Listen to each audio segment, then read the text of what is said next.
Welcome, everyone, to our mid-season finale of the Theatre Thoughts podcast. We have with us an award-winning Pasifika Queer and Neurodiverse writer, performer and producer who's just recently got back from LA, which we'll talk about in a sec. She has 2 successful one-woman shows under her belt, Cherry and Unkissed, who also runs her own production company, Sour Cherry Productions, who will be bringing Saturday Girls to Belvoir's 25A this August. They strive to champion for underrepresented voices to be heard and create works that uplift and engage audiences in new and exciting ways. It's Sarah Carroll. Thank you for jumping on. Yay! Thank you. Oh man, you made my bio sound really exciting and cool. It is cool. It is cool to hear some. Oh, thanks. I'm like, oh my God, I did that? Yeah. I'm like, who is she?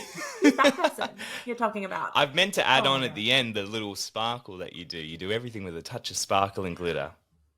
I know, and you didn't. I'm sorry. It's fine. I'm just going to assume you just did that anyway. It'll come across in the audio. Yeah, exactly. It will. I think people realize that when they see my shows. They're like, oh, it makes sense. Yes, there's the glitter right there. So you just got back from LA where you were touring Cherry, which I managed to see it was last year, wasn't it, as part of the Fringe? Yes, oh my God, last year. Yeah. Holy moly. Yeah, exactly. How did it go? Tell me everything about it. What was the highlights? How did you go over there? Oh my God. I mean, look, highlight was Flex, but obviously Katy Perry and team sent me flowers. I saw that. I know. Which was kind of wild. I mean, people who are like, how the heck did that happen? I mean, I did some groundwork on like kind of messaging her management, and I have met Katy Perry 4 times. I'm a fangirl. If you've seen the show, you get it. Yeah. Yeah, it makes sense. And yeah, so that was honestly a highlight just at the end of the closing show to receive this bouquet that was shaped like a cherry. No way. Yeah, I didn't know until the next morning. And someone was like, it's shaped like a cherry. And I was like, no. I thought it was some rich bougie thing that like. What I love about that is that they've obviously not just gone, oh, she's doing a show about you, Katy, let's just send her some flowers. They've gone, it's a show called Cherry. It's about you, yada, yada. So let's send her something cherry themed. Yes. And it came with like a little note, and they were all like, basically her and her team were like, we're all rooting for you. We're on your side. Like, so proud of you for, putting yourself out there. So yeah, that was the cherry on top. Oh. Ooh, she did it. But yeah, no, it was such a great experience doing Fringe. I wanted to do an international debut, and so it was either Hollywood or Edinburgh, of course. Yes, of course. That's the other, yeah. But with Katy Perry, it made sense to go to LA, obviously. And yeah, it was just amazing to be able to perform in America and like do some networking while I was over there. And a big thing I found about Hollywood Fringe that was so amazing was that they're really good at like fostering a community, which was quite a shock for me. Because I was like, wow, LA like seems really scary, but it like everyone was so friendly. Everyone's so passionate over there. Right. Like everyone wanted to come and see your shows, and they'd have little mixes at like a Fringe hub. And that's so I was cool. like, oh my God. Right. And so, yeah, I made so many new friends and saw so many awesome shows, and everyone was like, yeah, like that's exciting that you're doing that. And I'm like, yeah, you too. Like, it's just this atmosphere that's like so exciting to be in. So yeah, it was nuts. I think I'm still processing and recovering. Yeah. I was following your journey on Instagram, and I was loving, I want to talk about some of the things that you experienced in terms of the difference between LA and Australia, but I'll get to that in a sec, because I'd love to talk about yourself, introduce who you are for anyone who doesn't know you, and then talk about Cherry as well, and where this Katy Perry sort of obsession came from. I guess, well, yeah, ever since I was 13, I saw I Kissed a Girl on Rage, and yeah, kind of just like became obsessed. And I think in hindsight, also as someone I have ADHD, I'm neurodiverse, and also recently diagnosed with autism, slay, which is very exciting. But I think in hindsight, it was to do with that, like just kind of, I just became obsessed with this one person and this world that she created. And I was also a very like lonely teenager, didn't have many friends. And so I kind of just latched on to Katy Perry, and then found this community online of like Katy Cats. And then so just like became absolutely inspired by her and what she was doing. And I was like, I want to do that. Like, she's really cool. She's, Katy Perry's all about like, believe in yourself and you can be anything. And I was like, yes, I can. I want to follow my dreams. So kind of lived that life. Like I've traveled interstate to see her. I've traveled internationally to see her, met her 4 times, all that fun stuff. And yeah, I guess in terms of Cherry coming to life, so I just have all this knowledge about Katy Perry, essentially. Um, so yeah, so I was just like, okay, cool, I'm gonna write a show about it. Yeah. Um, and it was during COVID, and yeah, someone, I think it was a friend, I believe Alex Ketty, um, they had written a cabaret about Meryl Streep, Oh, which I right. hope they put. I know, and Alex, if you're listening to this, really make a revival. Yeah, I'd love to see Um, that. right? I And so they did that, and they were like, just write a cabaret or write a one-person show about Katy Perry, and that's I think where it kind of started. And I Mm. was like, cool. So first the show was like more surface level of like me just talking about how obsessed I am with Katy Perry. And then I eventually got Nadia Townsend on board to dramaturg and kind of help me co-write. And then it kind of, yeah, started to become this deep dive into like obsessive fandoms and why I was obsessed and what it is to grow up with like a pop star. Yeah. And then what it means to be my own person and who that is. Yeah. So yeah, that's kind of like a little bit of the evolution. That's so cool. And I guess, I mean, my kind of connection with Katy Perry is when I was a teenager. I remember seeing I Kissed a Girl as well.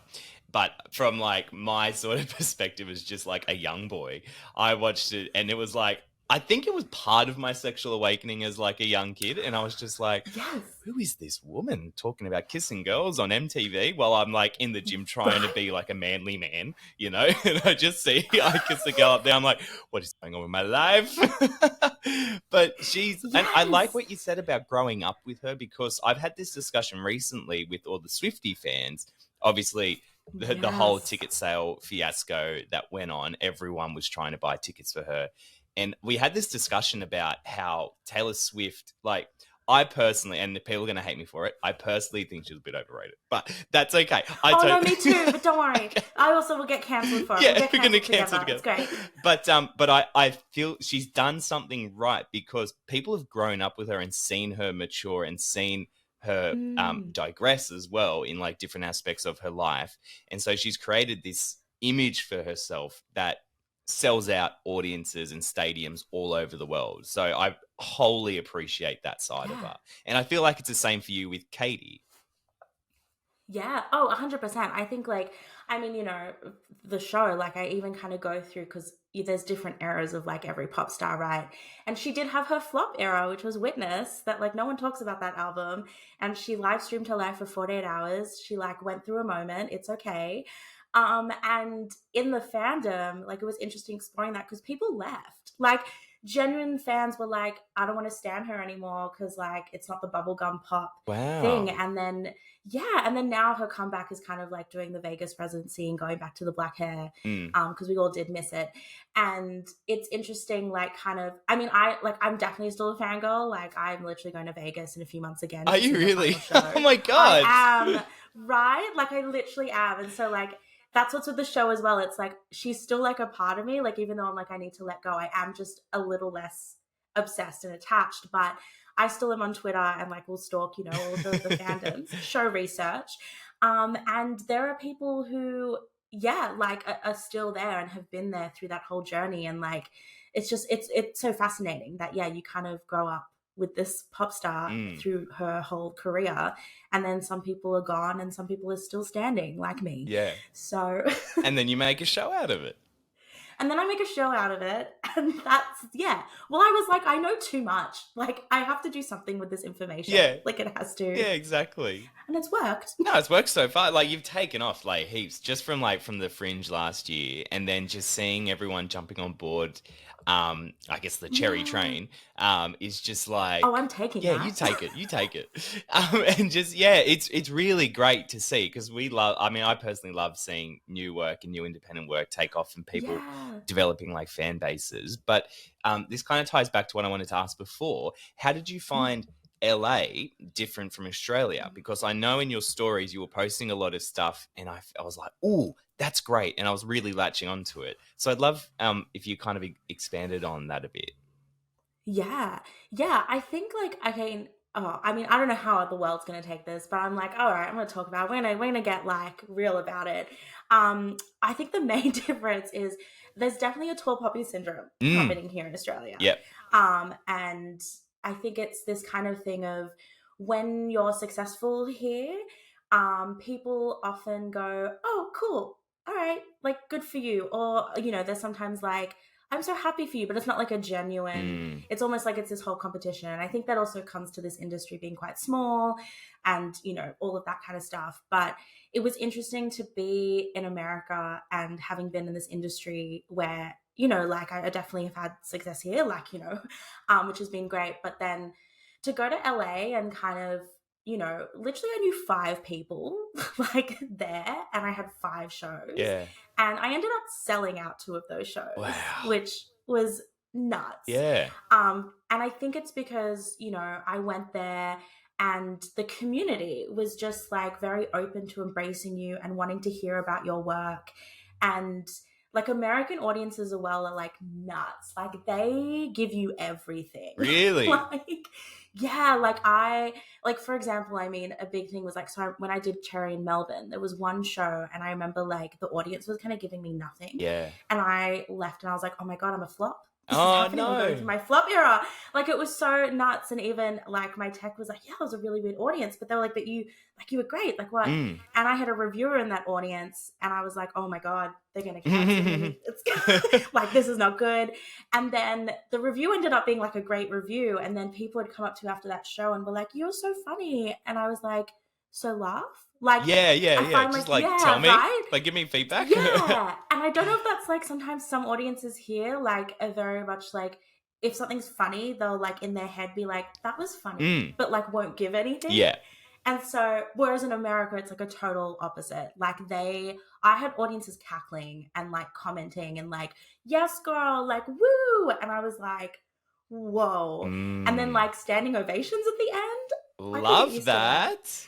Love that. But yeah, it's just this community of support and, it felt less of like a competition. Like Yeah, right. I felt really seen, to be honest, with my show. And here I kind of find like I'm often battling and like fighting to be seen all the time, even, where I'm at, which is like, I'm never lost on me. Yeah. But I still feel like in this industry here, you're kind of constantly like going up ladders. And then Yeah. you get to a space and you're like, wow, okay, cool. I've made it. I like ticked off my goals. And then this industry's like, but maybe like, no, not yet. Like keep going. Or like, who do you think you are? Like, Right. Okay. and even just celebrating successes, like over there, me being like, I sold out a show. They're like, yes, you did. And then here it's like, I sold out a show, whatever. No big deal. Which yeah, no big deal. Yeah. And even like, and I found myself like doing that over there. And I was like, oh yeah, like my other show just sold out. And it was like one of my new fringe friends and she was American. And she was like, oh my God. She was like, girl, that's so amazing. She was like, you sold out a show. She's like, you knew 5 people here. And I've like got a whole, I've like, yeah. Whereas and I was like, oh yeah, okay. Like I sold out a show. And then, yeah. So it was just, and it also just as a creative, it's an amazing atmosphere to be in because you're just kind of being pushed up with everyone. Yeah. I feel like Yeah. and I'm trying to figure out how to say it, but I feel like it comes down to Americans being that very American, like out, proud, boisterous, loud. Yeah. Like you can hear them wherever you go. Like I remember I saw a show. It was probably Choir Boy, I think. And there was somebody in the audience who was definitely American because like one of the main guys hit his high note, and I heard from like somewhere in the audience he's like, "Slate, hit it!" And I'm just like, I'm trying to watch the show right now. I was just, but I feel like it's that very American thing where it's like built in the audience to give that feedback, where I feel like in Australia we've still got this very like, I'm going to sit here, I'm going to enjoy the show. Yeah. If I want to laugh, I will, but I don't want to be too loud because other people might like, look at me. Yeah. And I agree. I think, yeah, there were definitely some shows where I was like, I mean, for Cherry it works because I do have that audience, like, interaction. And then I like close the fourth wall and I'm like, no, listen to me. And so I improv it. So I lived off it because I was like, this is everything. Like, this is what I want. But I think, yeah, maybe like there's also, you do need that happy medium, which I think is something Australian